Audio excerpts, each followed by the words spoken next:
Vidarbha style आलू वांग्याची भाजी। मी विदर्भाची म्हटल्यावर आलू वांग्याची भाजी ही झालीच पाहिजे।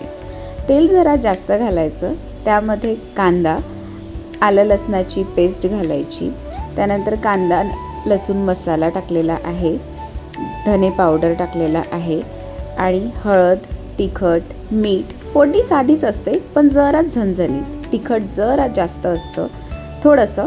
मग टोमॅटो घालायचा, थोडं शिजू द्यायचं आणि मग टाकायचे आलू वांगे। आलू वांगे असेच कट करायचे, त्याला जे मागचं देठ असतं ते राहू द्यायचं, थोडीशी साखर, कारण वांग्याला एक अशी थोडीशी कडवट चव असते ती जाते, आणि 80% भाजी अशी तेलातच शिजवायची झाकण ठेवून।